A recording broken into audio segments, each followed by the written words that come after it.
Fascist মুক্ত বাংলাদেশে জনগণের সরাসরি ভোটে জনগণের কাছে দায়বদ্ধ, জনগণের কাছে জবাবদিহিমূলক একটি গণতান্ত্রিক সরকার প্রতিষ্ঠার লক্ষ্যে অন্তর্বর্তীকালীন সরকার গতকাল জাতীয় নির্বাচন অনুষ্ঠানের একটি সময়সীমা ঘোষণা করেছে।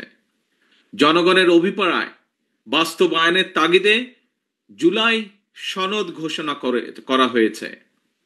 জনগণের অভিপ্রায় বাস্তবায়নের এইসব উদ্যোগকে আমরা স্বাগত জানাই।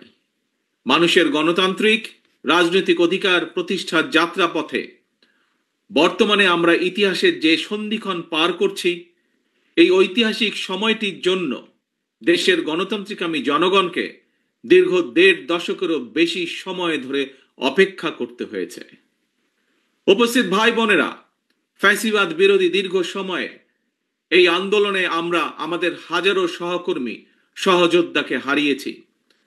আমাদের অনেক সন্তান স্বজনের বুকের তাজা রক্ত দেখতে হয়েছে।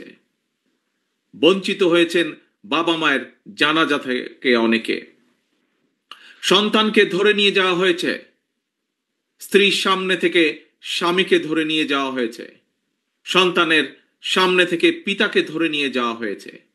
গুম হয়ে যাওয়া এখনো বহু সন্তান পিতার জন্য অপলক চোখে অপেক্ষা করছে। প্রিয় ভাই বোনেরা, ফ্যাসিবাদ বিরোধী আন্দোলনের সময় বিএনপি সহ বিরোধী দল এবং মতের নেতাকর্মী সমর্থকদের বিরুদ্ধে লক্ষ লক্ষ মিথ্যে এবং রাজনৈতিক উদ্দেশ্য প্রণোদিত মামলা দেওয়া হয়েছে।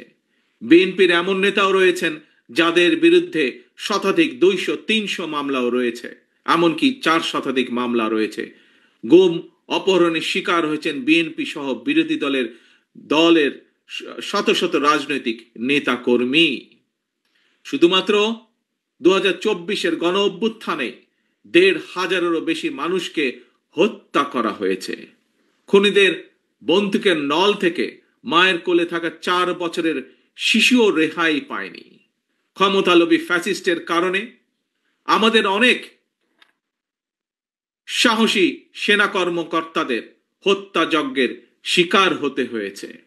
বিডিআরের নাম পর্যন্ত পাল্টে দেওয়া হয়েছে, ভেঙে দেওয়া হয়েছে আইন শৃঙ্খলা রক্ষাকারী বাহিনী পুলিশের মনোবল।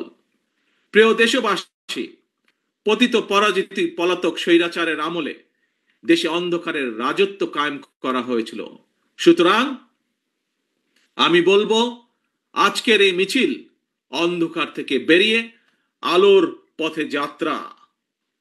তবে প্রিয় ভাই বোনেরা, প্রিয় দেশবাসী, তবে এই যাত্রা কিন্তু খুব সহজ নয়।